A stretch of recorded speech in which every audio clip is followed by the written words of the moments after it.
Entonces vamos a arrancar en honor al tiempo. Vamos a comenzar con el primer tema, que es concordancia de los índices aterogénicos y su relación con la intervención farmacológica en pacientes diabéticos en el Centro de Salud de Chimbacalle. Va a ser presentado por la doctora Barrio Nuevo Tapa María José y Medina Jaramillo Esteban Alexander. Adelante, doctores. Un gusto. Gracias por... Muchas gracias. En este momento compartimos. Confírmeme si ya se ve la pantalla. Listo. Todo suyo. Gracias. Buenas tardes con todos los asistentes. Vamos a empezar nosotros con nuestro tema titulado, como ya dijo el doctor, concordancia de los diferentes índices aterogénicos y su relación con la intervención farmacológica en los pacientes del Club de Diabéticos del Centro de Salud de Chimbacalle. Nuestro objetivo al realizar este estudio fue el correlacionar los diferentes índices aterogénicos junto con una intervención farmacológica en nuestros pacientes diabéticos, en los que conformaban este centro de salud de Chimbacalle ubicado al sur de la ciudad de Quito. Tomando en cuenta inicialmente que fueron pacientes en quienes ya utilizamos el cambio de hábitos alimenticios, estilos de vida, inhibición del sedentarismo y en quienes esta dislipidemia aterogénica en conjunto con la diabetes duplican lo que es su riesgo cardiovascular, lo que es importante utilizar métodos un poquito diferentes para lograr el objetivo propuesto. Como ya mencionamos, los factores ambientales, dentro de lo que es cambios de estilo de vida, una dieta alta en grasa y una falta de ejercicio, tiende a generar sobrepeso y muchas veces obesidad. Al interactuar esto con factores genéticos, se produce una disminución de secreción de insulina e incluso una resistencia a la insulina y el desarrollo de diabetes mellitus en estos pacientes. Tomando en cuenta que la diabetes ya de por sí sola indica un riesgo cardiovascular alto, al unirlo nosotros con una dislipidemia estamos duplicando, incluso triplicando lo que es el riesgo cardiovascular en los pacientes. Al punto de que, como ya mencionamos, la insulina simplemente y por sí sola nos ayuda a generar una inhibición de la lipólisis del tejido adiposo, activando una enzima que es importantísima, la lipoproteína lipasa, que ayuda al aclaramiento de triglicéridos de los VLDLs. Entonces, al producirse una resistencia a la misma, estamos generando lipólisis del tejido adiposo, aumento de lo que es la liberación de ácidos grasos a nivel de plasma. Y esto de aquí va a llegar al hígado. El hígado les va a metabolizar, como ya todos sabemos. La fisiopatología va a aumentar la cantidad de triglicéridos que van a ser transportados mediante la VLDL y finalmente va a generar una hipertrigliceridemia en este diabético. La VLDL va a aumentar la cantidad de triglicéridos en las lipoproteínas de alta densidad y va a generar que éstas pierdan su acción antiaterogénica, pierdan sus facultades antioxidantes y antiinflamatorias. Es importante entonces tomar en cuenta que no solo vamos a basarnos en lo que es valores de colesterol total, HDL, LDL, triglicéridos por separado para lograr el objetivo, que es disminuir el riesgo cardiovascular en este paciente ya con una dislipidemia aterogénica del diabético, sino que vamos a utilizar una correlación de los mismos a través de índices. Tenemos índices de Castelli, el coeficiente aterogénico, colesterol no HDL, índice aterogénico del plasma y el coeficiente de triglicéridos para HDL. Es decir, hemos utilizado 6 índices basándonos en evidencia científica, calificándolos como los mejores para nuestro estudio. El índice de Castelli nos está ayudando, nos habla sobre el colesterol y el HDL, pero ¿en qué punto? Nos indica que muchos pacientes puede que tengan un colesterol total alto, al cual yo podría decir inmediatamente que es un paciente con riesgo cardiovascular alto, pero al tener un HDL alto igualmente, es decir, que es algo beneficioso, ya no me ubicaría en un paciente que tiene un riesgo cardiovascular elevado. De igual manera, y al revés, al tener un paciente con un colesterol total que está en niveles bajos, normales, y al tener un HDL igualmente bajo, yo ya no indicaría que por el colesterol total bajo ya no tiene riesgo, ya que tiene un HDL bajo igualmente es un paciente con riesgo. Entonces, en nuestro primer índice, el de Castelli 1, tenemos que vamos a valorar con un punto de corte de bajo riesgo -4 y alto riesgo +4. usando el colesterol total para la HDL.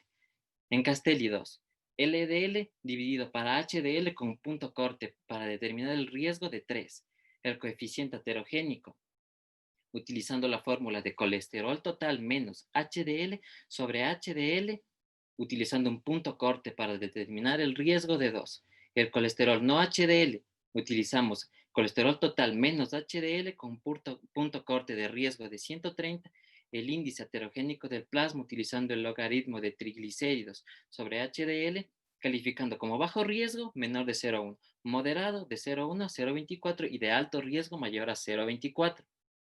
Y un coeficiente de triglicéridos para HDL con un punto corte de 2. Es decir, a partir de todos estos índices, nosotros podemos determinar, y basándonos en la evidencia, que la farmacoterapia era necesaria en estos pacientes. Y en primer lugar, nosotros utilizamos las estatinas como punto principal dentro de la primera línea para disminuir el colesterol y en menor producción o proporción los triglicéridos. Y en pacientes en quienes el objetivo no se logró de manera adecuada, tuvimos que utilizar una siguiente línea farmacoterapéutica, que van a ser los fibratos, como vamos a ir explicando poco a poco. Entonces, como le dijo mi compañero, se utilizó principalmente la simvastatina con su inhibición en la MGA-CoA reductasa. Recordemos que disminuye un LDL en un 21 al 55%, en menor cantidad los triglicéridos solo de un 6 al 30%, y hay un incremento a su vez del HDL de un 5 al 10%. De igual forma, se utilizó el genfibrosilo perteneciente al grupo de los fibratos que actúa en los receptores PPAR alfa, que nos va a ayudar a la beta-oxidación, disminución de la síntesis de triglicéridos, aumento de la lipoproteína lipasa y reducción de la ApoC3. Con esto vamos a lograr una reducción de los triglicéridos del 20 al 30% y en el HDL del 6 al 18%. Entonces, continuando con nuestro estudio, como le explicó mi compañero, muchas veces con el perfil lipídico general se tiende a subestimar el riesgo. Con los índices calculados nos da una mejor apreciación del riesgo cardiovascular. Por esto, como datos generales, se vio que hay evidentemente una reducción con la terapia farmacológica desde el primer control hasta el último control. Primer control se refiere que cuando el paciente ingresó al club de diabéticos, ese fue su colesterol total base. Y el último control ya posterior al uso de la terapia farmacológica. Entonces podemos ver que en el colesterol total hubo una reducción del 10%, en el HDL, a pesar de estar el signo negativo, pero es un aumento del 8% del factor protector del mismo, en el LDL una reducción del 18% y finalmente en los triglicéridos una reducción del 14%. Por otro lado, clasificándolos como normal, normal alto, alto en su defecto para cada uno de los colesteroles, hubo una aceptación en el primer control de un 52% a nivel del colesterol total. Posteriormente hubo la reducción con la diferencia del 52%. Igual en cuanto al HDL, la diferencia fue del 37%, en el LDL del 61%, solo considerando los valores altos, y en los triglicéridos del 57%. Por otro lado, se hizo el cálculo de los diferentes índices, como ya se explicó previamente. En el índice de Castelli 1 y 2, la diferencia fue del 21%. En el índice Castelli 2, del 30%. En el no HDL, del 17%. En el coeficiente heterogénico, del 28%. De los triglicéridos dividido para el HDL, del 22%. Y finalmente del índice heterogénico del plasma, de un 71%. Otras tablas igual que nos señalan lo mismo, como hubo la reducción de alto riesgo a bajo riesgo. Entonces, de alto riesgo considerado con Castelli 1, del 41% sí hubo una reducción al 14%, considerando el Castelli 2 del 22 al 3%, en el no HDL del 64 al 40%, en el coeficiente heterogénico del 74 al 56%, cociente triglicéridos HDL del 75 al 68% y finalmente en el índice heterogénico del plasma. Muchas veces estos números son difíciles de captar, por lo que se ha hecho los diferentes gráficos. Aquí vamos a ver en la parte superior, pintada de color tomate, son todos los pacientes que fueron considerados como alto riesgo y bajo riesgo en su primer control. Aquí se nota evidentemente una transformación en el último control, donde la mayoría tienen bajo riesgo.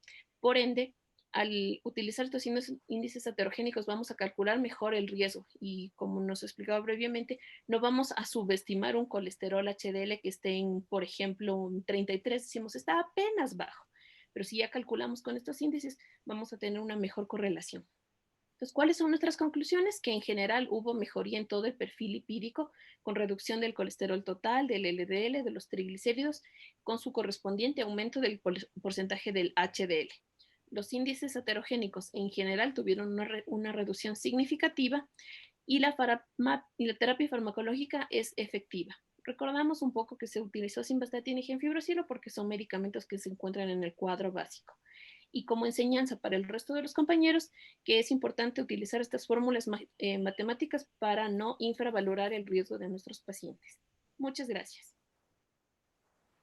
Muchas gracias, doctora. Doctor, gracias por el tiempo, por respetar el tiempo. Muy amable. ¿Qué dosis de simvastatina usaron? Dependiendo del paciente. Por ejemplo, hay pacientes basales que su perfil lipídico están aparentemente normal, entonces la simvastatina recordemos que es de baja, moderada potencia, entonces se utilizó una dosis de 10 miligramos. Pero pacientes que ya tenían mayor riesgo y como prevención secundaria con eventos cerebrovasculares o infartos, ya se utilizó dosis de 40 miligramos. ¿Y gemfibrocilo cuánto En el usaron? gemfibrocilo, igual, pacientes que no tenían perfiles muy alterados, se utilizó 300 miligramos, incluso pacientes que ya acudían con triglicéridos de 1000, 1500, ya se utilizó dosis más altas como 900 miligramos al día. 900 diarios. Sí. O cada 12. No, diarios. Bien. ¿Cuál fue la dificultad que tuvieron para determinar estos índices? ¿Hubo alguna dificultad, alguna cosa que vieron difícil? Hacer el seguimiento, porque son pacientes, bueno, tal vez me faltó explicarles un poco más, pero este fue un seguimiento más o menos de 10 años, desde el 2007 hasta el 2017, que fue la duración de este club de diabetes. Entonces, la principal dificultad es que no todos los pacientes ingresaron en el 2007 y terminaron en el 2017, sino que algunos se incorporaron en diferentes años o igual, como eventos fatales hubo fallecimiento o amputaciones en los que se retiraron estos pacientes, o el simple hecho de un cambio de domicilio ya no se pudo continuar. Entonces, más o menos, para decir, esa podría ser una de las limitaciones, que no se contó con las mismas 500 personas desde el comienzo al final, sino que fue un poco variable. Perfecto. Es bastante útil los índices y no solo basarnos en los valores absolutos de colesterol, triglicéridos, HDL, LDL. Ten en cuenta de que si realmente revisamos, el LDL es la meta a la final. Y como que pasa de lado el colesterol total y los triglicéridos. Pero como vemos aquí, y estos trabajos son bastante interesantes y aportan mucho de que tienen mucho que ver el resto de los valores del perfil lipídico, no solo el LDL. Y a eso se lo conoce como riesgo residual. De ahí viene el famoso riesgo residual. Por ejemplo, ustedes tenían y demostraron cómo casi el 50% tenían más riesgo residual. Por lo tanto, la terapia farmacológica funciona y sirve. Y miren, ustedes mismos lo han visto, un muy buen seguimiento. Tal vez tienen otra idea con estos índices o qué pueden hacer o aportar o hacer alguna otra investigación. Sí, un poco derivado, por lo menos yo me encuentro trabajando como residente igual en endocrinología, que me gustaría también valorar estos índices de pacientes que tienen alteraciones tiroideas, porque hay bastante correlación de tiroides con diabetes, ¿no? Bastante enfermedades metabólicas que van de la mano, entonces hacer un grupo de estudio focalizado más en estos pacientes. ¿Y qué alteración del perfil lipídico hacen más los pacientes tiroideos, hipotiroideo, por ejemplo? También hacen elevación del colesterol total. Uh-huh. Para mí no sé si estará igual con la patogenia, pero en cuanto al HDL no hay mayor descenso como se evidencia en los pacientes diabéticos hipertensos, pero sí hay una tendencia de elevación del colesterol total, que es bastante relacionado con los estilos de vida. El paciente hipotiroideo por lo general también es obeso o tiene sobrepeso. Sí, generalmente está todo relacionado y de ahí viene si el hipotiroideo desarrolló diabetes o si el diabético luego hace hipotiroidismo. Acordémonos que existe muchísimo hipotiroidismo subclínico y que por ahí andan y primero se los diagnostica y se los trata como diabéticos, pasan años y alguien se acuerda de pedirle una TSH y se dan cuenta de que ha sido hipotiroide. Por lo tanto, también ese es otro mensaje que me parece bastante interesante. Muy bien, doctores, muy bueno, muchas gracias. Sigan así. Les agradecemos su participación. Bastante interesante. Gracias. Bueno, muchas gracias. Vamos a seguir con la presentación de los temas libres. A ver, el siguiente tema es un caso clínico que va a ser presentado por la doctora Díaz Peña, Caterina Cecibel, con tormenta tiroidea. Adelante, doctora. Recordemos que tiene 10 minutos para su presentación y 5 para preguntas. Si es que hay alguna pregunta del auditorio, la puede hacer, puede escribir. 10 minutos, por favor.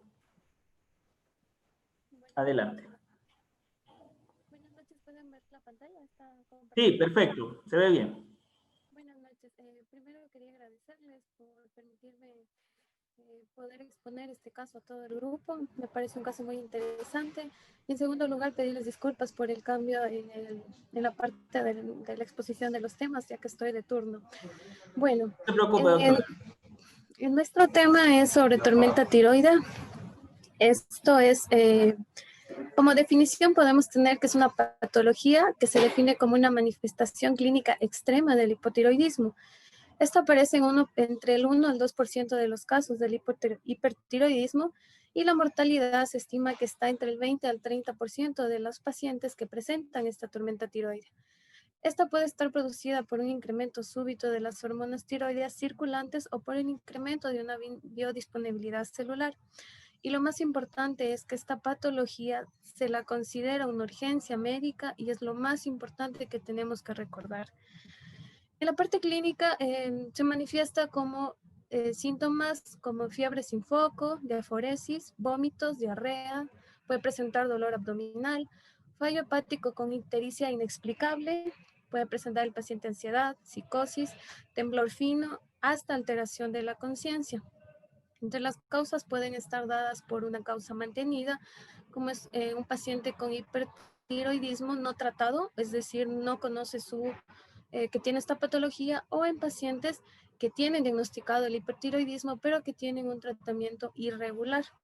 Y entre las causas desencadenantes tenemos que se puede dar por la administración de contraste de yodo, por una cirugía, por traumatismos, tras el retiro de los fármacos antitiroides o por una enfermedad aguda precipitante, como lo es, puede ser epilepsia, un infarto agudo de miocardio, quemaduras, en pacientes con cetoacidosis diabético, entre otros. Para la valoración de la tormenta tiroidea es importante tener en cuenta esta escala de Burch y de Wartowski, que nos indica un puntaje en donde este puntaje nos va a indicar si el paciente tiene una tormenta tiroidea o no.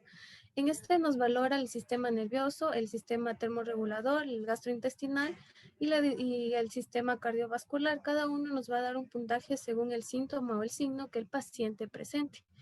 Y también un puntaje que nos da es el evento precipitante que pueda estar dando que el paciente presente esta tormenta. Si el paciente tiene entre igual o mayor a 45 puntos, esto significa que el paciente tiene un cuadro sugestivo de tormenta tiroidea.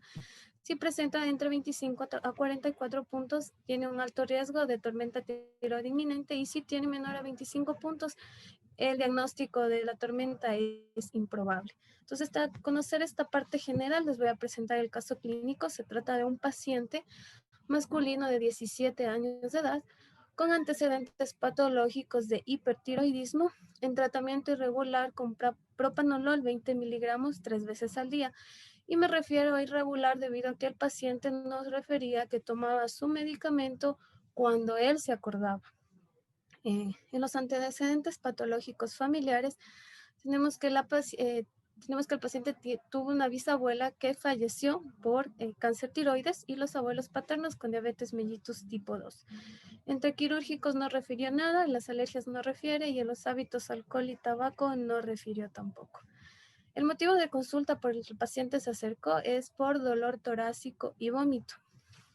El paciente refirió que 12 horas previas a su ingreso al servicio de emergencia, él presenta palpitaciones acompañadas de dolor precordial, tipo punzada intenso con un EVA de 7/10 que se irradia hacia horquilla external. Además refiere que presentó cefalea holocranial acompañada de náuseas que llegaron al vómito por 2 ocasiones de contenido alimentario. Al ingreso del triaje, sus signos vitales fueron una tensión arterial de 187/74, una frecuencia cardíaca de 140, una frecuencia respiratoria de 22, saturando 95%, una temperatura de 37.3 y en el cuello a la palpación se encontró un bocio grado 2. En el corazón tuvo ruidos cardíacos que estaban taquicárdicos, no habría presencia de soplos y en las extremidades se encontró un ligero edema a nivel de los pies que no dejaba fobia. Los exámenes complementarios que se le realizaron, en la biometría hemática tiene unos leucocitos de 7.04, neutrófilos de 50, linfocitos de 38.5 y hemoglobina, hematocrito y plaquetas dentro de parámetros normales. En la química sanguínea, una glucosa de 91, un BUN de 14, un PCR de 0,6, que es negativo, una TGO de 69, una TGP de 60 y una fosfatasa alcalina de 326. Aquí ya se puede observar que hay una elevación de las transaminasas. Y en la parte inmunológica se realizó una TSH que nos reportó un 0.04. Como podemos observar hacia la derecha, el valor normal está entre 0,4 a 4, por lo que podemos concluir que está disminuido. Y tuvo un T4 mayor a 12 nanogramos por decilitro, igual a su parte derecha, su valor normal es de 0,89 a 1.76, por lo que también podemos evidenciar que está elevado su valor. En la T3 igual está elevado, tiene un 31.96%, 31.96, y se encuentra también elevado, y en el cortisol que se le realizó tiene 9.95 por 95. Se le hizo también un electrocardiograma al ingreso, en donde se puede evidenciar que el paciente tiene primero una frecuencia cardíaca de 34%, tiene una taquicardia sinusal y también una sobrecarga excesiva del atrio izquierdo. Se le realizó también el ecotiroideo, en donde se observa una glándula tiroides incrementada de tamaño, de consistencia dura y no se observan lesiones ocupantes de espacio sólido ni quístico. Su vascularidad está incrementada, difusa de manera a tormenta tiroidea, evidenciado al Doppler, y sus hallazgos son sugestivos de una probable tiroiditis versus una enfermedad de Graves. Este eco se lo realizó durante su estadía en la emergencia debido a que se le palpó su bocio. Esto fue lo que nos reportó. El paciente fue ingresado con 45 puntos que le dio en la escala de Burch. Se le realizó su manejo con tionamidas, como en este caso el metimazol. Se le inició en dosis de 20 miligramos cada 8 horas. También se le indicó beta bloqueantes, como el propanolol, en dosis de 100 miligramos al día. Se le dividió en dosis de 40 miligramos en la mañana, 40 en la tarde y 20 miligramos en la noche. Y además un glucocorticoide, que es la hidrocortisona, 100 miligramos intravenoso cada 8 horas. Con esto el paciente en realidad mejoró, su taquicardia disminuyó. Fue también valorado por algunos servicios como psiquiatría, debido a que el paciente tenía psicosis. Entonces el paciente en medicina interna que fue ingresado, quisieron una valoración por psiquiatría, pero en realidad no hubo más allá que solamente le dijeron que más que su tratamiento por su tormenta tiroidea, continúe con el tratamiento indicado. Un minuto, doctora. Claro, doctor.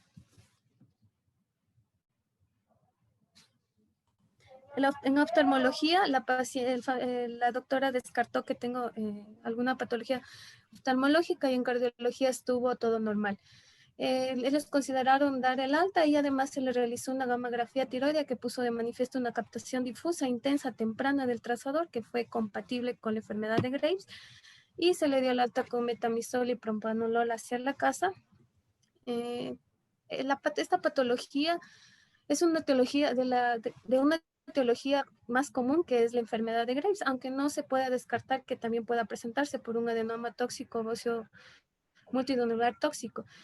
Clínicamente tenemos que tener en cuenta que, que la tormenta se caracteriza por una disfunción de varios sistemas, entre ellos el termorregulador, el nervioso, el central, el gastrointestinal y el cardiovascular, con niveles de hormonas tiroides libres o totales que pueden estar por encima de los valores o estar normales. El tratamiento siempre debe tener un enfoque multidisciplinario que incluya medidas de soporte, como su oxigenación, su parte respiratoria, su temperatura, normalización de la temperatura y reducción de la producción y liberación de hormonas tiroides con los medicamentos antes mencionados. En conclusión, tenemos que la tormenta tiroidea es la máxima expresión de la tirotoxicosis y aunque es poco frecuente, tiene una alta tasa de mortalidad, por lo que debemos tener en cuenta esta patología. El diagnóstico es fundamentalmente clínico y debe considerarse en pacientes con sospecha de hipotiroidismo. Si tenemos una sospecha altamente clínica, no podemos esperar resultados de laboratorio y podemos comenzar con medidas de soporte pensando en esta patología. Como sabemos, puede presentar alteraciones neurológicas, cardiovasculares, gastrointestinales, así como fiebre. Y es importante utilizar la escala antes mencionada, que es la de Bulch y Wartowski, para poder percibir la posibilidad de una tormenta tiroidea. Aunque su incidencia es baja, los médicos debemos tener en cuenta siempre esta patología para ofrecer un diagnóstico temprano y un tratamiento oportuno. Obviamente con la finalidad de disminuir las complicaciones y la mortalidad de los pacientes. Gracias. Gracias, doctora. Bien. ¿Cuánto tiempo estuvo sintomático el joven? O sea, antes de que llegara. Ya, el paciente aproximadamente nos dijo que sus síntomas habían iniciado unas horas antes y que él generalmente tenía tendencia a presentar palpitaciones, pero estas le desaparecían y no le tomaba importancia. Pero llegó el punto a que antes de su ingreso a la emergencia, estas palpitaciones ya no desaparecieron y más bien empeoraron y se acompañaron de un dolor torácico con su cefalea y los vómitos. Como el dolor era tan intenso, fue que le trajeron hacia el servicio de emergencias. ¿Y a qué edad le diagnosticaron ya su hipertiroidismo? Porque él ya tenía el diagnóstico, ¿no? Más o menos nos refirió su mamá que fue diagnosticado a los 15 años y medio más o menos, y que ella por su trabajo no estaba pendiente de su tratamiento, entonces por eso era irregular, no tomaba cuando él debía. Y el diagnóstico, el primer episodio, ¿también tuvo una tormenta tiroidea o por qué? El primer episodio, lo que hicieron, le hacen un control en medicina general en centro de salud porque el paciente refería temblor, estaba todo el tiempo ansioso y caída de cabello. Entonces ahí es lo que realizan un examen y diagnostican un hipertiroidismo y deciden iniciar con el propranolol. ¿Y tal vez identificaron la causa, el desencadenante ahora? ¿O no, en ese momento, en el momento en que le diagnosticaron en el centro de salud. En este ingreso, en el ingreso de ahora de la tiroides. La causa que dimos fue por una enfermedad de Graves, que no fue al inicio en realidad estudiada, solamente se le dijo tiene hipertiroidismo y nada más. Sí, es la importancia. Por lo tanto, ¿usted le pediría hormonas tiroides a paciente joven con palpitaciones o alguno de los síntomas que usted ha mencionado? Bueno, yo soy residente de emergencia y en realidad cuando un joven nos ha llegado con dolor torácico intenso, más palpitaciones, lo primero que hacemos es un electrocardiograma. Si es que el paciente vemos, porque también hemos tenido pacientes que puede ser causa de una neuritis, puede ser, entre otras cosas, un neumotórax espontáneo. hacemos exámenes y descartamos cualquiera de estas. Si en realidad el paciente no está dentro de un dolor torácico, que nos haga pensar en otra cosa, pues sí hemos pedido las pruebas de tiroides, descartando, como dije, otras causas de dolor torácico. Ah, perfecto. No, pero me refería a los síntomas generales, como temblor, caída del cabello, palpitaciones, ansiedad, a eso. O sea, en la emergencia, obviamente, si llega con dolor de pecho, tenemos que hacerle un electro. Pero digo en general, ¿usted lo solicitaría? En su práctica de consultorio estoy hablando.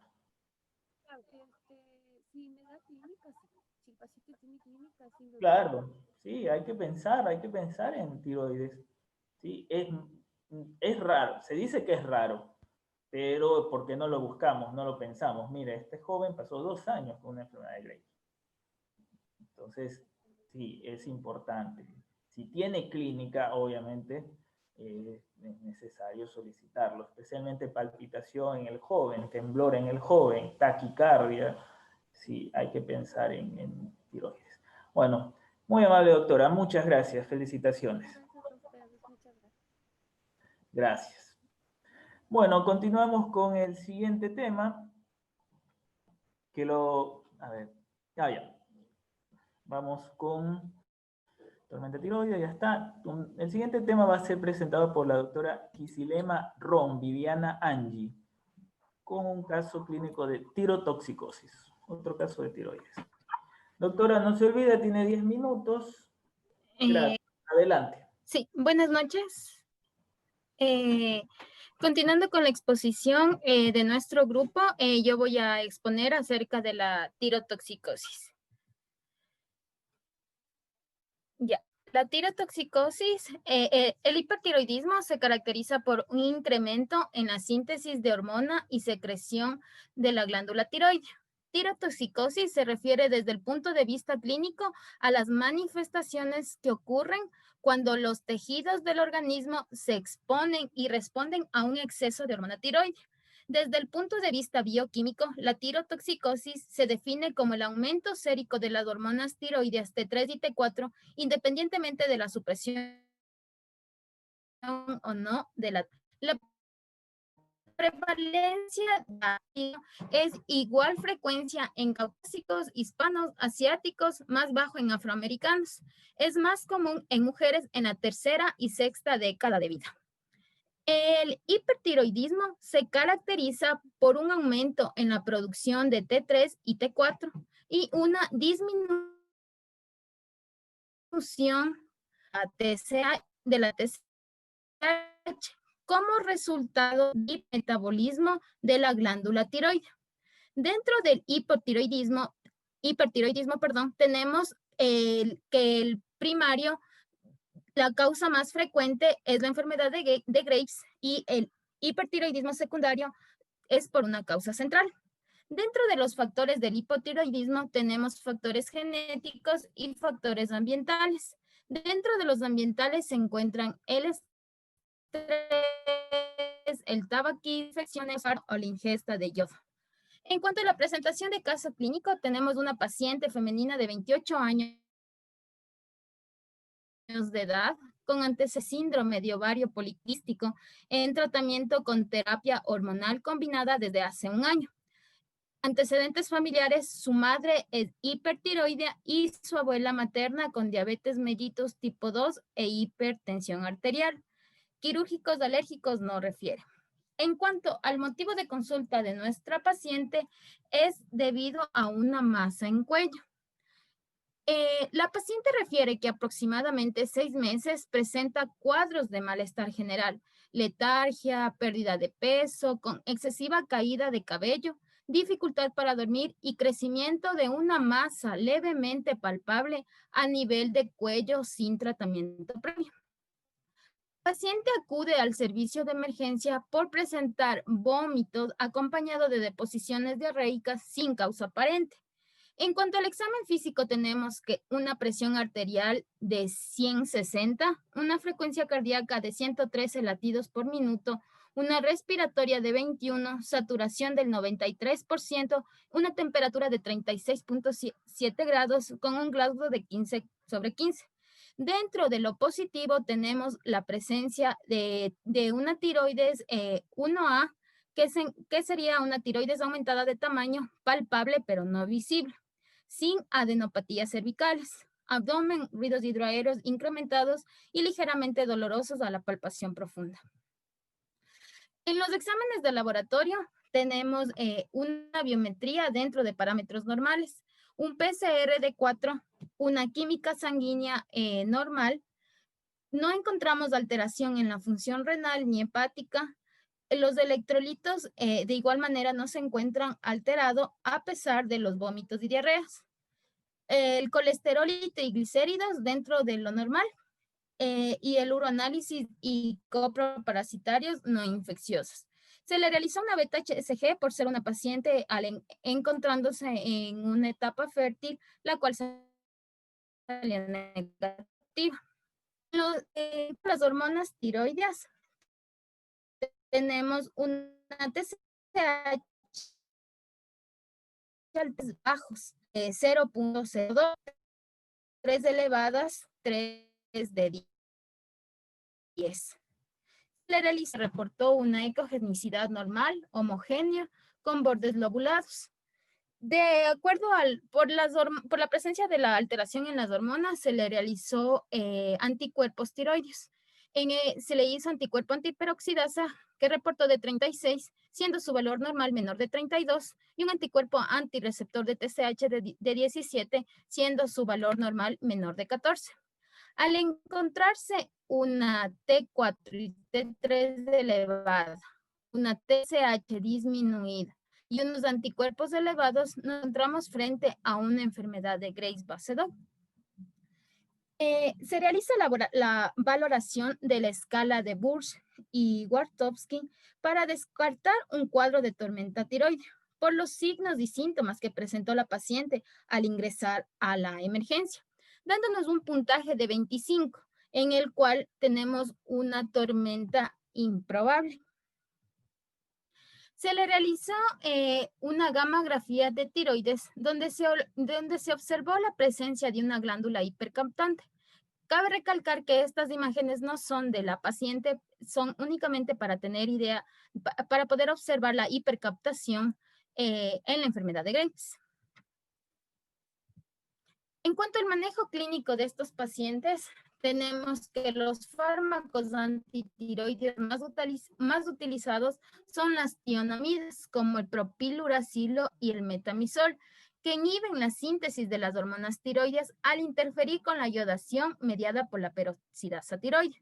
Los bloqueadores de los receptores adrenérgicos beta, como el propanolol, disminuyen los efectos sistémicos de las hormonas tiroides, pero no inhiben la producción de la misma. Similar acción realizan otros fármacos como los de esteroides, en este caso la dexametasona o la hidrocortisona.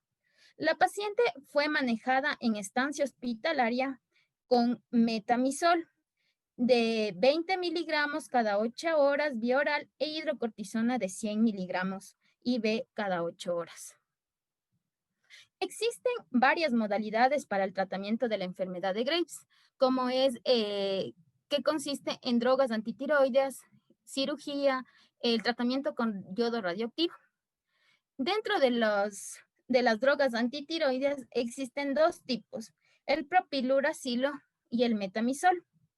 La paciente fue dada de alta con metamizol a dosis de 20 miligramos al día para seguimiento, control y revaloración del mismo.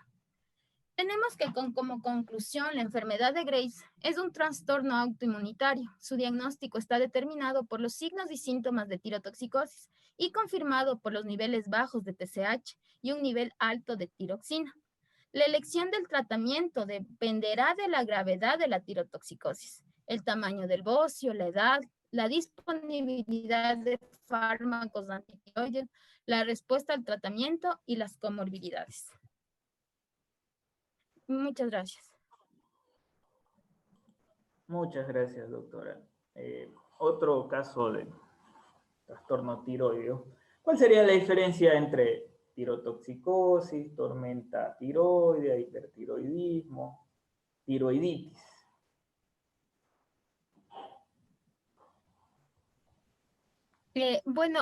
Como les había explicado, para nosotros poder diferenciarla en cuanto con tormenta tiroidea, nos basamos bastante en la escala que tenemos, en la escala de Burge y Warnowski, que nos ayuda a encajar signos y síntomas de la enfermedad y con una cierta puntuación pensar en que estemos frente a una tormenta tiroidea. En cuanto a la diferencia con las otras tirotoxicosis, sería específicamente por la alteración de las hormonas tiroides. Por los niveles. Ujú. Bien, y bueno, en este caso, porque tenía una masa en el cuello, acude la paciente, pero ¿qué tal si no hubiera llegado con la masa? ¿Hubiera solicitado igual los mismos estudios, los mismos exámenes? ¿O cuál hubiera sido su protocolo para Lo seguir a hubiera, esta paciente? lo hubiera solicitado debido a los otros signos y síntomas que tenía la paciente, como nos refería que tenía pérdida de peso, dificultad para conciliar el sueño, caída del cabello excesivo. Son otros síntomas que la paciente nos refería y por el cual igualmente sí lo hubiera solicitado, en este caso, hormonas tiroides. Claro, por lo tanto, no tenemos que esperar a ver bocios para pedir hormonas tiroides. Ajá, claro, sí, eso es lo que hemos aprendido igual en este congreso, a que tenemos que valorar la clínica de la paciente para poder solicitar exámenes. Y con esos síntomas generales y todo eso, ¿con qué otros diagnósticos diferenciales haría? Más o menos. En una mujer que no Bueno, tenga el bocio.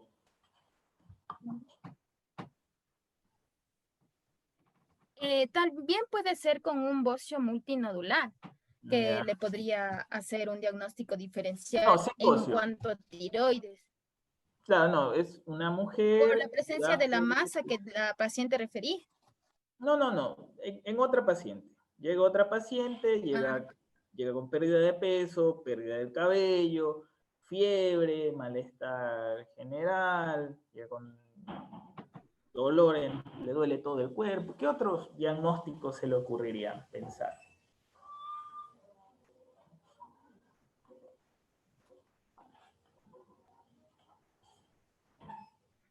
podría ser tal vez con hipotiroidismo. Ya, sí, sí, por eso. Otro. ¿Cuál más? ¿Cuál se le Una ocurra? tiroiditis de Hashimoto. Oh, no, no, aparte, ya, olvidémonos también. Aparte Acordémonos, del tiroides. Ok. obviamente, que está hablando de un caso de hipertiroidismo, de tirotoxicosis. Pero acordémonos que a veces nos sesgamos, ¿no? Sesgamos, a ver, paciente con taquicardia, pensamos en hipertiroidismo. Es medio de cajón, ¿no es cierto? Pero aparte, ¿qué más tenemos que pensar? En una paciente que llega con taquicardia, pérdida de peso y todo eso. ¿Qué más pensaría?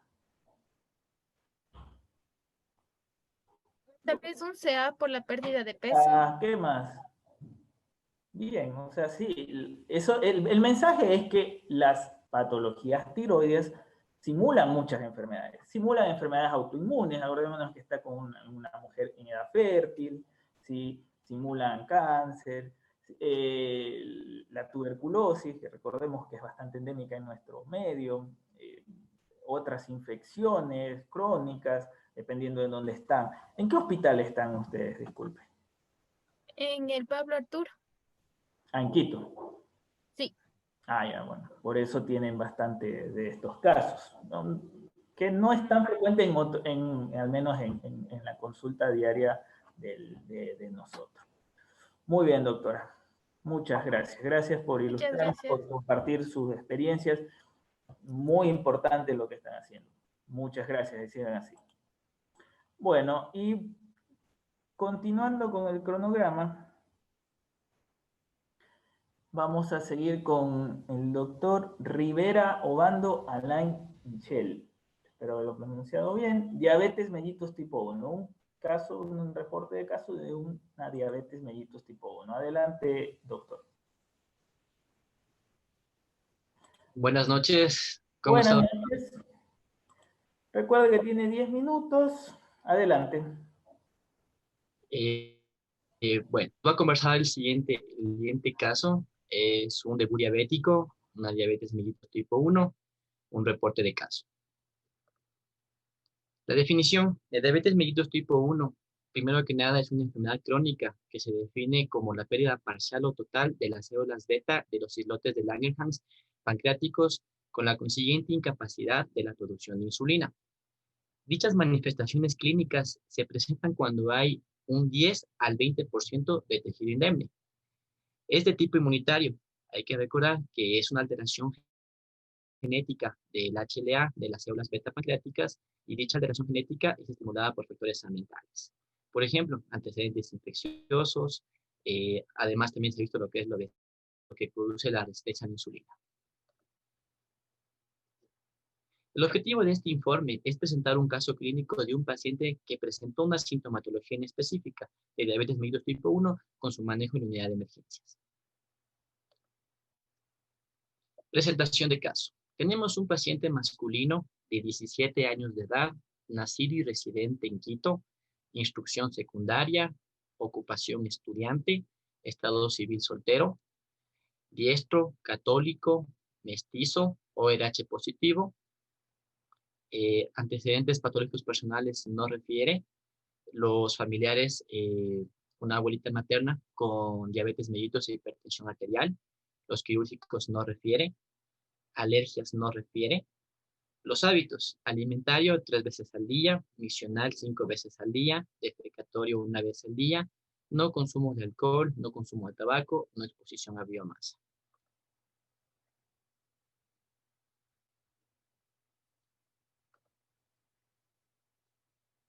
El motivo de consulta. Paciente acude por malestar general. La enfermedad actual. Paciente refiere como fecha real 6 meses y como fecha aparente 16 horas un cuadro clínico caracterizado por malestar general, por lo que acudió a facultativo y recibe paracetamol. Al no mejorar el cuadro, además de intensificarse y acompañarse de diaforesis, mareos, dolor abdominal difuso, acude al servicio de emergencias de esta casa de salud. Al examen físico, una presión arterial de 90 a 60, una frecuencia cardíaca de 118 latidos por minuto, una respiratoria de 22 respiraciones por minuto, saturando 96%, una temperatura de 36.8 grados centígrados. Al examen físico, un paciente consciente, orientado, Glasgow 15-15, mucosas orales secas. Además de eso, se visualiza la presencia de placas a nivel de la lengua y en el interior de las mejillas. Las fases álgicas, no cianóticas, no itérico, en aspecto de los ojos, pupilas isocóricas, no reactivas a la luz y a la acomodación, la orofaringe no congestiva, no hipertrófica, en la parte amidalina, ni placas, el cuello movilidad conservada, tiroides 0A. Con respecto al tórax, un tórax simétrico, expansividad conservada, cardíaco, ruidos cardíacos rítmicos, hiperfonéticos, no soplos. Pulmonar, murmullo vesicular conservado, no se escuchan ruidos sobreañadidos, abdomen suave, depresible, ligeramente doloroso la palpación profunda de manera difusa a nivel del mesogastrio. Ruidos hidroides aumentados y puntos uretrales superiores positivos. Región lumbar, puño percusión, negativa. Bueno, después del examen físico que realizamos al paciente, continuamos con los exámenes realizados, reportando la biometría hemática, unos leucocitos de 7.000, 7.500, una hemoglobina de 15, un hematocrito de 47, unas plaquetas de 294.000, PCR de 12 miligramos, una química sanguínea con una glucosa que reporta 644 miligramos o decilitro, creatinina de 1.9 y un BUN de 23. En la gasometría tomada, un pH de 7,09 con un CO2 de 19, un O2, una presión de oxígeno de 46, un bicarbonato de 5.8, una glucosa mayor de 500 con un lactato de 15. En los electrolitos, un sodio de 131, un potasio de 3.5, un cloruro de 96. Realizamos las pruebas de orina donde vemos proteínas 30, glucosa de 1000, cetonas 10, bacterias negativas, nitritos negativos. En la RX realizada con 2 posiciones, tanto AP y lateral, no se observan alteraciones. Bueno, entonces, en base a este caso clínico que les he presentado, vamos a ver lo que es la discusión y lo que son las conclusiones. En el caso presentado tenemos un paciente con varios signos y síntomas atípicos. No es el caso común que el paciente llega con polidipsia, con polifagia, con poliuria y se hace un diagnóstico así. Como observamos, es un paciente que tiene malestar general, que viene con dolor abdominal, paciente que tiene, o sea, una clínica inespecífica. Además de eso, una cetoacidosis diabética por la clínica y también por los exámenes realizados. Este paciente fue compensado en el cuarto de críticos, perdón, de la emergencia con bomba de insulina, con hidratación, control glicémico y monitoreo continuo.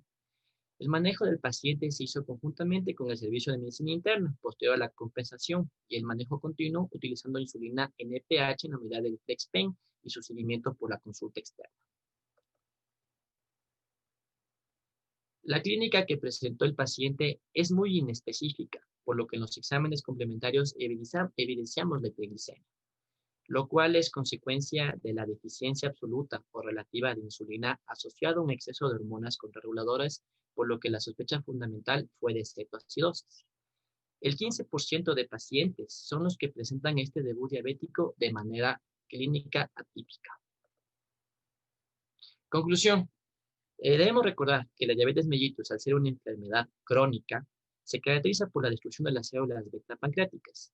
Y esto es debido a un mecanismo autoinmune, con la consecuente disminución de la producción de insulina, lo cual va a alterar el ingreso de la glucosa del espacio extracelular al espacio intracelular. Y esto es debido a una predisposición genética, ¿no? Pero lo que se manifieste o se magnifique es debido a los factores ambientales del sistema que se presentan, como hablábamos, la obesidad y así.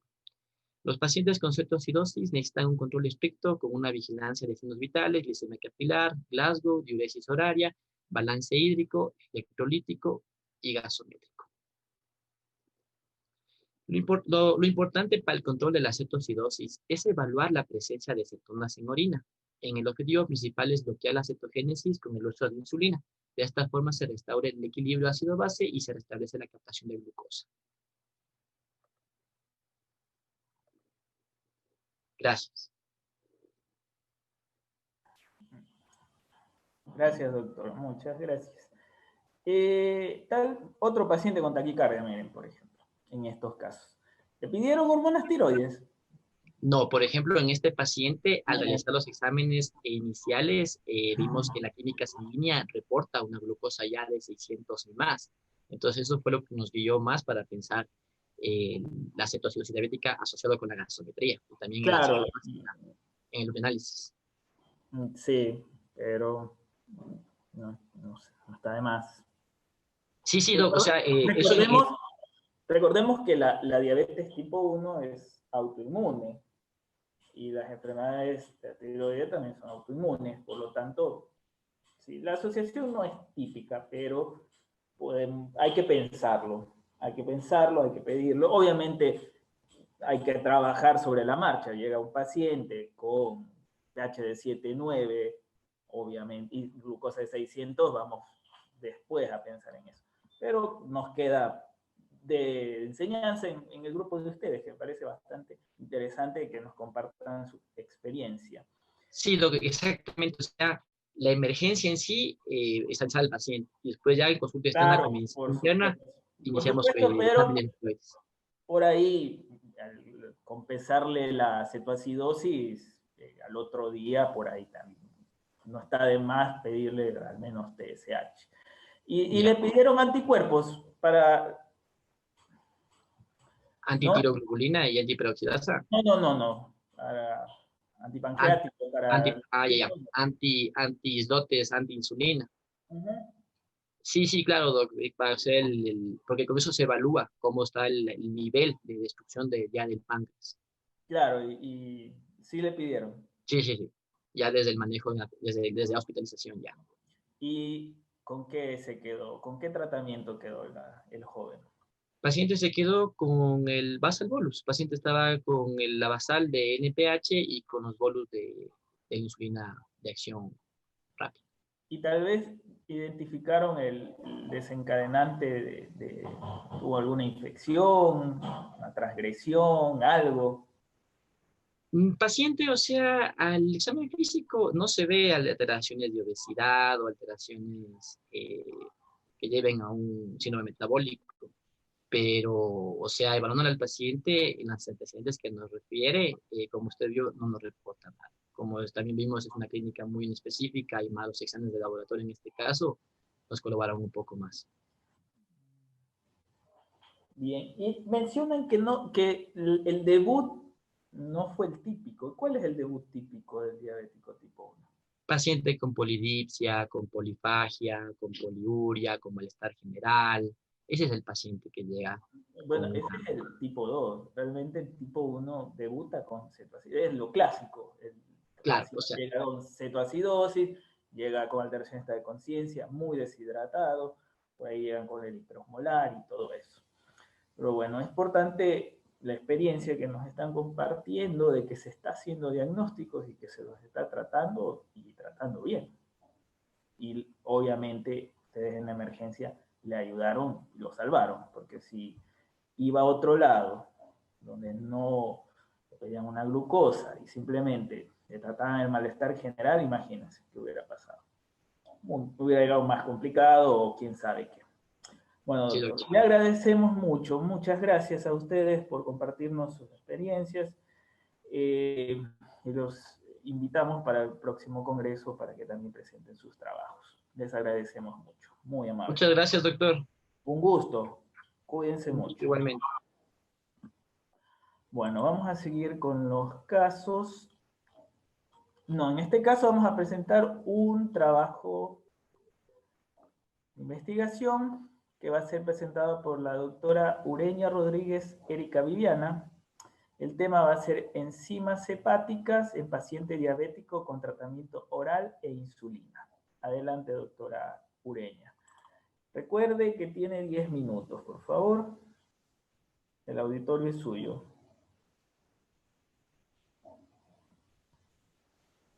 Adelante, doctora.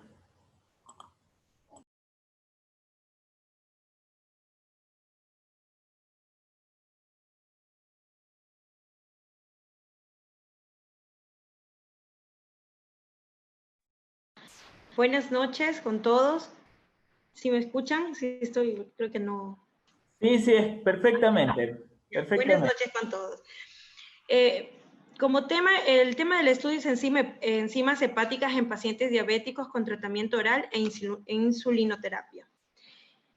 La diabetes mellitus, como todos sabemos, es una enfermedad crónica no transmisible asociada a una gran tasa de morbimortalidad a nivel mundial. Según datos estadísticos del INEC, la tasa de muerte en Ecuador a causa de esta patología es del 29.18% en personas entre 20 a 79 años de edad.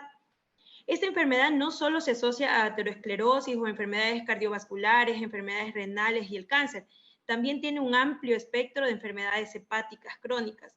Se cree que la patología hepática asociada a diabetes es la enfermedad del hígado graso no alcohólico, donde la detección temprana y el diagnóstico de esta y su progresión a fibrosis hepática podrían mejorar el pronóstico a largo plazo de estos pacientes.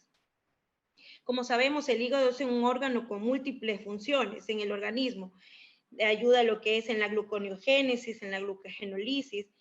Las alteraciones hepáticas en pacientes, ya sean sanos o pacientes con diabetes mellitus tipo 2, pueden afectar lo que es la homeostasis de la glicemia. En caso de pacientes sanos, pueden predisponer a que los pacientes lleguen a ser diabéticos o en pacientes diabéticos que su diabetes se descompensara, asociándose con una alteración de las enzimas hepáticas.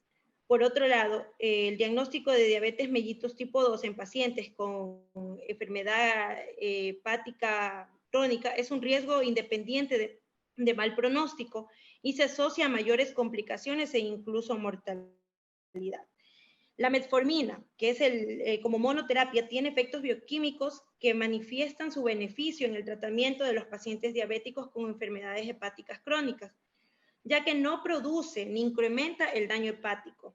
No hay evidencia de que mejore lo que son las transaminasas. Tenemos una evidencia tipo 3 sobre su papel quimiopreventivo en pacientes con diabetes y enfermedad hepática crónica, con una mayor incidencia de cáncer hepatocelular y colangiocarcinoma. También tenemos la doble terapia con inhibidores GLP-1, CLGT2. Ellos también ayudan a reducir efectivamente los niveles de hemoglobina glicosilada y mantienen beneficios que promueven su uso combinado. siendo fármacos innovadores para su utilización en pacientes diabéticos con estetosis hepática no alcohólica y fibrosis, ya que al igual que la metformina, ayudan a prevenir la mortalidad y morbilidad relacionadas a estas patologías.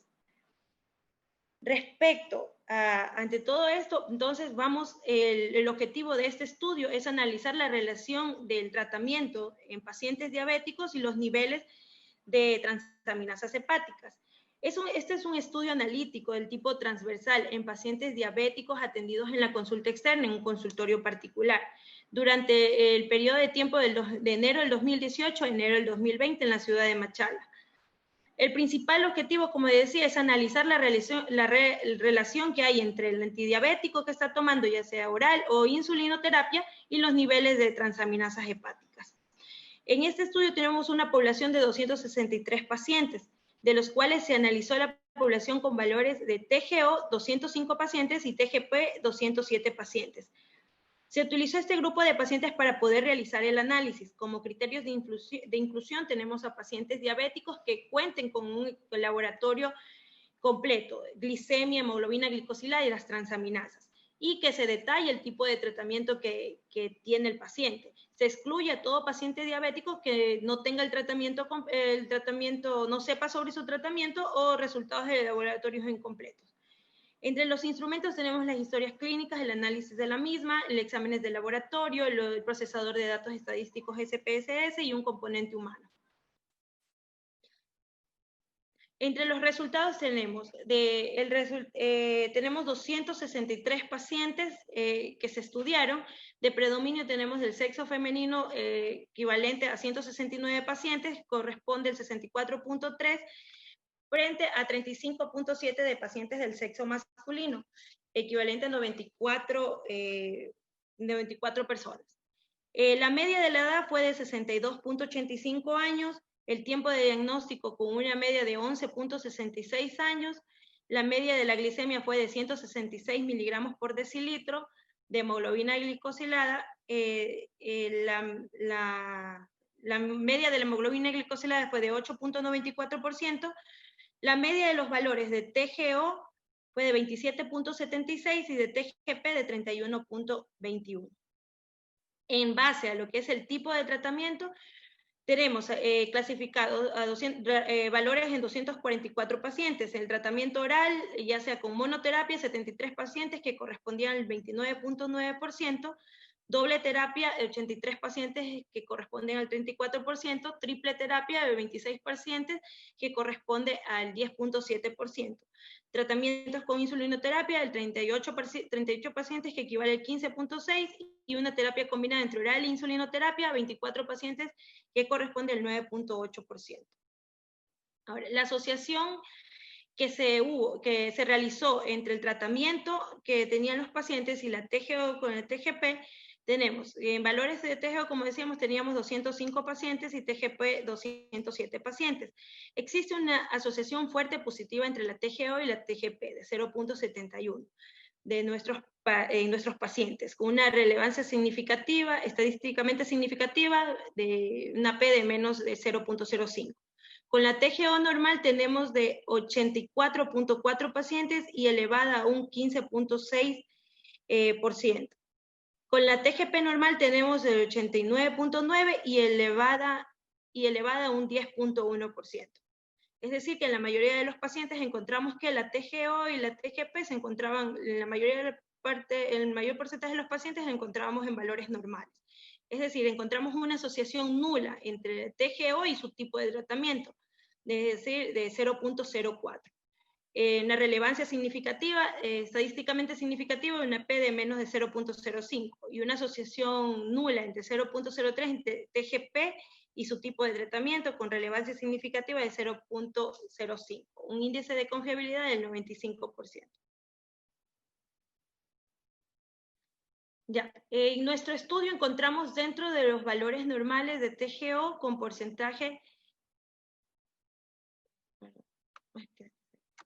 con porcentaje de 84.4 y TGP con 89.9 el total de los pacientes estudiados, que guarda relación con lo propuesto en estudios en pacientes diabéticos con enfermedad hepática, esteatosis hepática no alcohólica, a lo que se les recomienda las terapias antes mencionadas, ya sea como monoterapia, doble terapia, triple terapia, insulinoterapia. Esos no van a causar alteraciones en lo que son las transaminasas hepáticas, ¿no? Por lo que no hay evidencia, como decíamos, de cualquier tipo de que cualquiera de estos tratamientos vayan a tener estas alteraciones.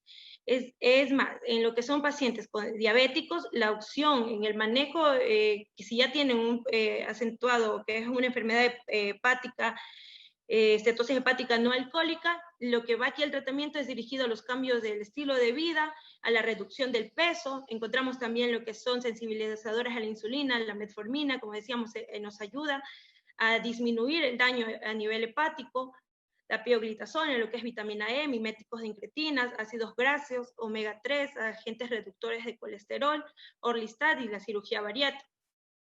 Ya, como conclusión tenemos que los antidiabéticos orales no van a elevar los niveles de transaminasas hepáticas en pacientes diabéticos con diferentes esquemas, como decíamos, ya sea monoterapia, doble terapia, triple terapia o la insulina. Aquí tenemos un estudio que es más, nos da a entender que los valores de transaminasas hepáticas altas nos puede llevar, en cambio, a que el paciente, ya sea predisponente, si es diabético, a que desarrolle lo que es una fibrosis hepática, cirrosis hepática, o si no es diabético, que los pacientes que tengan esteatosis hepática nos progrese a también diabetes, y por ende también posteriormente a fibrosis o una cirrosis hepática. Este es un estudio que se realizó en 8.863 pacientes, de los cuales 3.408 fueron hombres y 5.455 fueron mujeres alrededor de 30 años. Aquí se ve lo que son las transaminasas y se determinó si el paciente podría llegar a ser diabético o tenía glucosas alteradas en ayunas. Muchas gracias. Gracias, doctora. Ya. Muchas gracias. ¿Cuáles serían las limitaciones de su estudio? Que realizó? Las limitaciones es que al realizar el estudio, o sea, al encontrar la población, no teníamos, o sea, podía haber sido un poco más grande pero no en todos teníamos lo que son las transaminasas. En otros teníamos incompleto, en otros recién eran pacientes que recién estaban debutando y queríamos ver más, debutando con diabetes, y queríamos más ver lo que es una asociación de pacientes que ya era diabético entre lo que es el tratamiento que estaba tomando con las transaminasas. Entonces la población hubiese querido que sea un poco más grande, pero bueno, igual estadísticamente significativo sí nos ayudó bastante el número. ¿Cuál era la hipótesis de ustedes? ¿Qué esperaban encontrar? ¿Esperaban encontrar alguna elevación? Alguna elevación en lo que es las transaminasas, pero más encontramos lo que son factores protectores, más vale por el tratamiento vino a ser un factor protector, más no un factor de riesgo.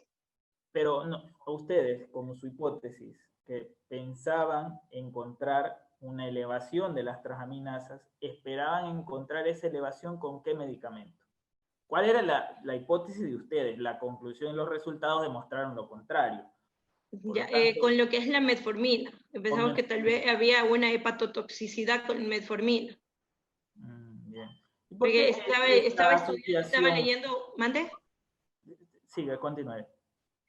Claro, habían unos estudios en los pero eran solo casos, estudios de casos en el que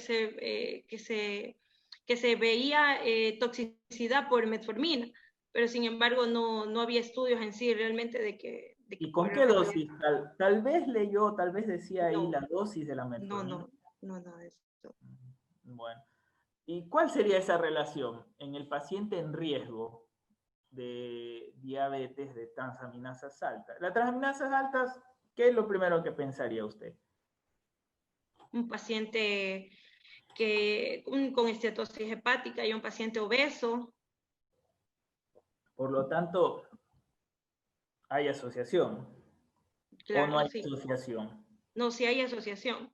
O sea, paciente puede ser, como le decía, paciente previo que no sea diabético, que debute, que esté con una estetosis hepática, puede debutar en una diabetes, como también un paciente diabético obeso puede también debutar en una estetosis hepática. Ya. Bien. ¿Y el seguimiento, siguen haciendo el seguimiento de esos pacientes o ya cerró la No, cohorte? ya se cerró lo que es el estudio. Bien. Fue durante un año. Perfecto. Por lo tanto, es seguro el uso de todos los antidiabéticos hasta al menos la asociación que ustedes encontraron. Así es. Bien. ¿Y qué representaría la elevación perdón, de las transaminasas para usted? En un paciente. Pacientes que estén tomando, que estén con su tratamiento, Claro. que el paciente no haya mejorado lo que son sus estilos de vida, que continúe que no esté con la actividad física, que continúe con la ingesta de exceso de carbohidratos, grasas, entonces, más que no haya mejorado, que no se haya adherido al tratamiento. Claro, es una forma de demostrarle que no está adheriendo, una forma indirecta, porque tenemos otros biomarcadores para el seguimiento del diabético en este caso. Pero, como usted lo menciona, sí, sería una forma de paciente. Recordemos que la estetosis hepática no existe un tratamiento específico, y que lo único que le va a ayudar es bajar de peso, cambiar el estilo de vida y todo eso. Por lo tanto, si no mejora eso y viene peor en el próximo control, pensaríamos en que realmente no se está adheriendo y sus otros biomarcadores igualmente van a salir elevados. Por lo tanto, sí, es una forma de seguimiento, es segura, sí, es muy accesible, es económica, por lo tanto, es bastante válida. Muchas gracias, doctora. Muy interesante su trabajo. Muchas gracias a ustedes. Bueno, por último, y para cerrar esta sección, vamos a seguir con el último tema libre, que es dislipemia como factor de riesgo en pacientes con diabetes mellitus tipo 2 en la provincia del Oro. Va a ser presentada por el doctor Estrada Sarango Leonidas Alexander. Adelante, doctor. Recuerde, tiene 10 minutos.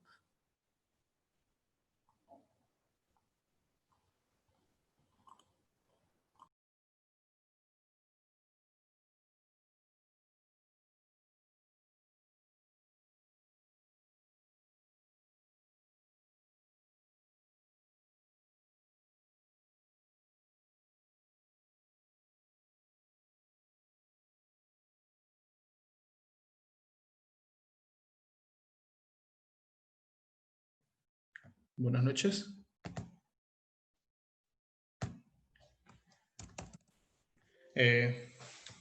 Buenas noches. ¿Se escucha? Sí. Bueno. Gracias, doctor, por darme paso. Mi nombre es Leonidas Estrada, soy médico. En este momento voy a presentarles el tema dislipemia como factor de riesgo en pacientes diabéticos con diabetes mellitus tipo 2 en la provincia del Oro. Les comento que primero tenemos que tener en cuenta que la dislipidemia es un factor importante de riesgo cardiovascular en nuestros pacientes, por lo que se ha visto la necesidad de hacer este trabajo de investigación en los pacientes de la provincia.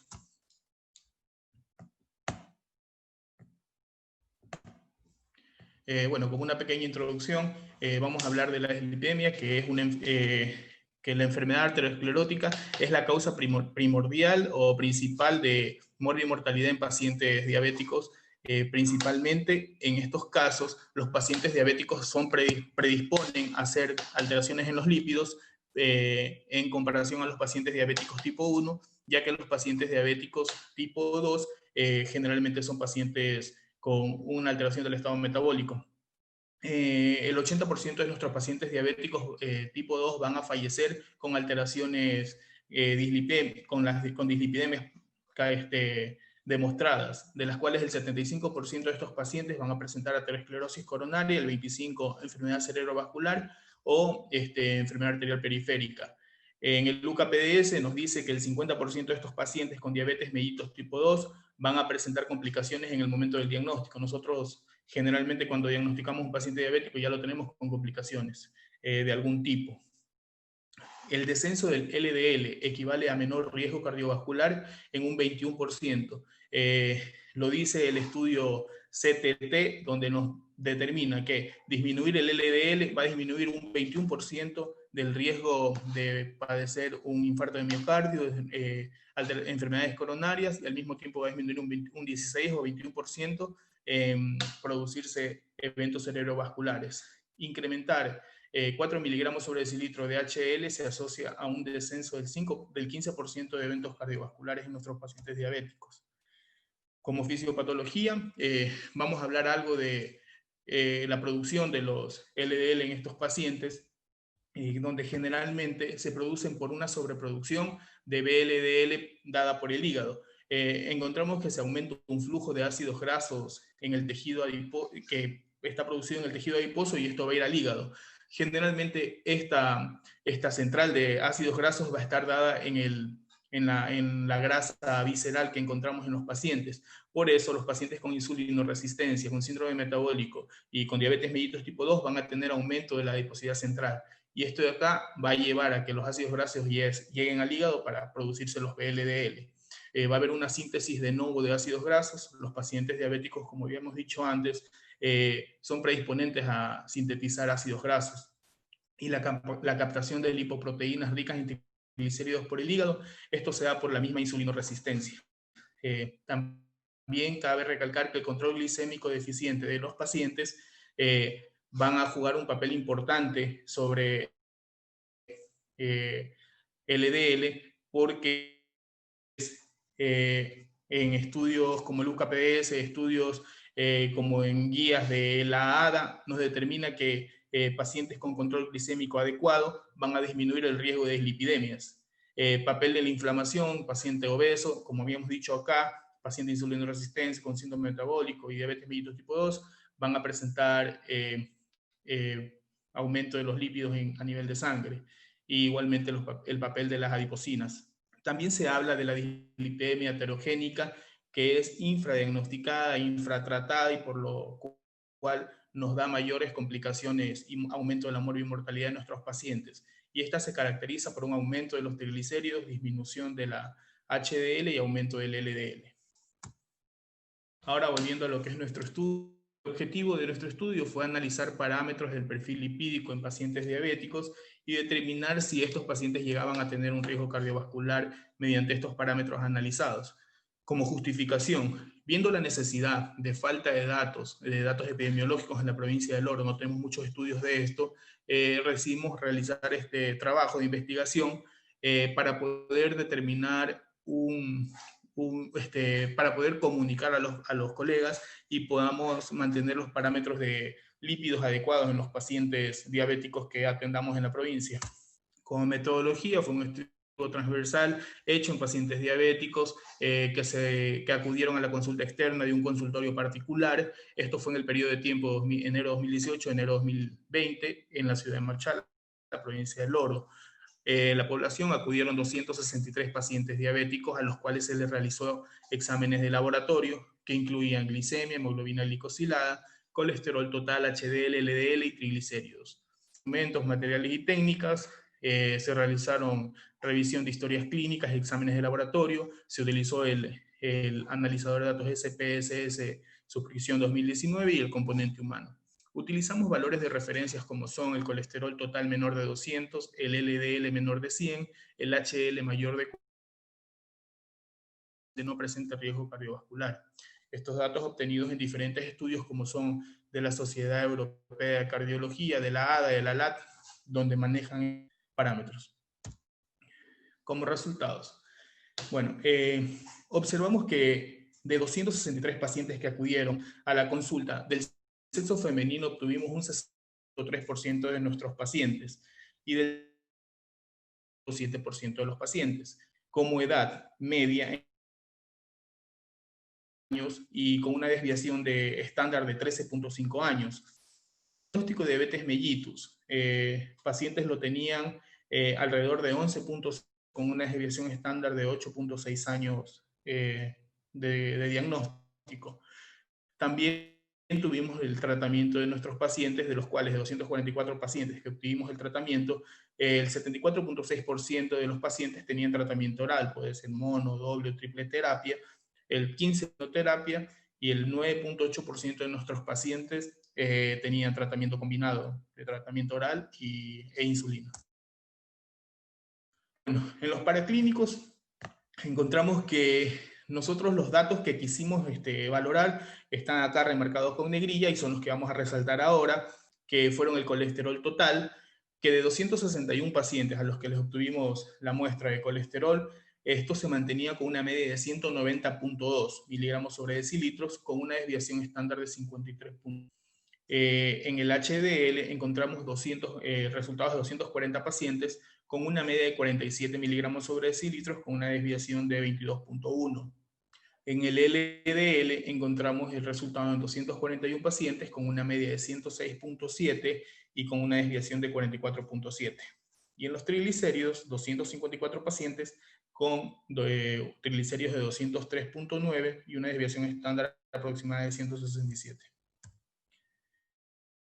Con los resultados, y aquí hacemos ya resultados totales de los pacientes, donde encontramos que en el colesterol total, si lo vemos como un riesgo solo, o lo analizamos de manera unificada esto, vemos que del total de 261 pacientes, 95 de nuestros pacientes presentan riesgo por tener el colesterol elevado, mayor de 200, de los cuales 70. En el HDL encontramos que de 240 pacientes a los que se les analizó, menos de 40 miligramos de decilitros del HDL, tenemos a 200 pacientes. En el LDL, igualmente 241 pacientes, con más de 100 miligramos sobre decilitros, tenemos a 116 pacientes, y en los triglicéridos, con más de 150, tenemos a 143 pacientes de 254 pacientes. Esto lo vamos a analizar ya como el riesgo. Ya aquí tenemos la tabla de solamente los pacientes, del número de pacientes que tenían alterados los valores, que daban para riesgo cardiovascular, donde encontramos algo significativo acá. Las mujeres, 73.7% con riesgo a nivel de colesterol. El HDL, mujeres, 60% con riesgo. En el LDL, mujeres, 64.7% de riesgo. Y en triglicéridos, mujeres 65.7% con riesgo. Hice un análisis también cruzado entre glucosa y hemoglobina glicosilada y todos los parámetros y encontré que se relacionan débilmente, pero de triglicéridos con glucosa y hemoglobina glicosilada con una significancia estadística de 0.5. En los resultados que les presenté en estudios hechos en España que hablan netamente nos da igual el resultado de LDL de las mujeres alrededor del 70% que se compara con nuestro trabajo que está en el 64.7%. O sea, hay una relación en las dislipidemias a nivel de mujeres. Hay un predominio de dislipidemias a nivel de mujeres diabéticas. Conclusión, hay que hacer un manejo integral y mejorar el control metabólico de los pacientes diabéticos, disminuir la obesidad, promover los cambios en los estilos de vida, que es el mecanismo que se utiliza para esto, y mejorar la calidad de vida de los pacientes y en la colectividad. En todos estos estudios, lo principal que nos manifiestan es el control del LDL, HDL, triglicéridos, que van a disminuir el riesgo. Muchas gracias. Gracias, doctor. ¿Cómo haría o qué más sugeriría para el control? Porque como vimos, las metas estaban lejos de estar cumplidas. Acordémonos que la hemoglobina glicosilada debe ser menos de 7 en la mayoría de los pacientes y estaba sobre 8, con una desviación estándar hasta 5, bastante. Hipertrigliceridemia, el LDL está alto. ¿Cómo más o qué más sugeriría para mejorar eso? De hecho, este estudio nos da la pauta a alguien que quiera seguir con esto en determinar cuál es la causa de que los pacientes no estén haciendo un buen control. nosotros sabemos que para el control de estos pacientes es necesario dar medicación. La medicación generalmente puede ser costosa, no asequible para los pacientes. Una de las causas puede ser que no se adaptan al estilo de vida, puede ser que yo recomiendo un medicamento por 3 meses y me lo compran para 15 días. O sea, nosotros podemos indicar, nosotros mantenemos la terapéutica, pero tendremos que saber cuál sería la causa en sí, si es parte del paciente, el fármaco, la adaptación, interacciones, etcétera. Vemos acá también que tenemos un gran número de pacientes mayores de 60 años con una desviación estándar alta. Estos pacientes, para poder determinar un tratamiento de hipolipemiantes para pacientes mayores de 60 a 65 años, tenemos que ver la composición corporal, la actuación del medicamento sobre el cuerpo del paciente. Sabemos que los pacientes, en este caso veo que tenemos muchos pacientes adultos mayores, estos pacientes cambian su composición corporal y aumenta la composición a nivel de grasas que de líquidos. Y un ejemplo, por ejemplo, tenemos la simvastatina, rosuvastatina y atorvastatina. Si nosotros elegimos un medicamento para un paciente adulto mayor, 60, 70 años, 80 años, tenemos que ver la composición corporal de ellos, porque los medicamentos son hidrofílicos, lipofílicos, y todo esto es lo que tenemos que determinar para poder dar un tratamiento a estos pacientes. Es más... ¿Por qué sería importante? ¿Por qué es importante esa, la composición corporal? ¿En qué beneficio? ¿Cuál es la relevancia clínica de eso? ¿Por qué lo haría? Ok, claro, hago hincapié en la especialidad de geriatría. ¿Y por qué nosotros nos basamos siempre en la composición corporal? Porque generalmente nosotros administramos medicación a los pacientes dependiendo de lo que podemos encontrar en los estudios, y está muy bien, pero tenemos que determinar el tratamiento para cada uno de los pacientes. Los pacientes adultos mayores cambian la biodisponibilidad de los medicamentos dependiendo de la composición corporal, como lo decía. Los mayores de 65 años está determinado que tienen mayor lípidos en su cuerpo, son mayor grasa en lugar de agua que un adulto joven. Por ende, debemos buscar medicamentos lipofílicos para ellos. En este caso, el ejemplo de la rosuvastatina. La rosuvastatina es hidrofílica. Podríamos determinar que no nos ayudaría en un paciente adulto mayor, mientras que la atorvastatina es lipofílica. Nos ayudaría en un paciente adulto mayor. ¿Y tendría alguna relación la composición corporal, el porcentaje de grasa, la masa muscular, con el efecto más temido, porque es el más temido, de las estatinas, con la miositis? ¿Habría alguna relación? Sí, hay relación. Por eso nosotros tratamos de siempre en pacientes que estamos manejando, adultos mayores, tratar de disminuir un poco las dosis y tratar de adaptar las dosis al paciente y no estandarizar dosis que nosotros vemos publicadas generalmente. En todo medicamento nosotros adaptamos dosis al paciente según lo que estamos esperando y lo que consideramos según la composición corporal del paciente. Y si, es verdad que disminuye. Sí, dígame, doctor. Y si el paciente no tolera las estatinas y tiene triglicéridos altos, tiene el LDL alto, ¿cuál alternativa usarían? Primero deberíamos, nosotros manejamos la BGI, hacer en estos pacientes. Tengamos en cuenta que la mayoría de los scores que utilizamos para determinar el riesgo cardiovascular en los pacientes para poder administrar fármacos para las dislipidemias, por ejemplo, no están hechos en pacientes mayores de 65 años. Pongo, por ejemplo, Framingham, que da un tope de 62 años y no lo utilizan para pacientes mayores de 65 años. En estos casos, nosotros vemos si el medicamento no está haciendo más daño y el paciente es frágil, un paciente que está encamado, un paciente que tiene poca probabilidad de salir de la...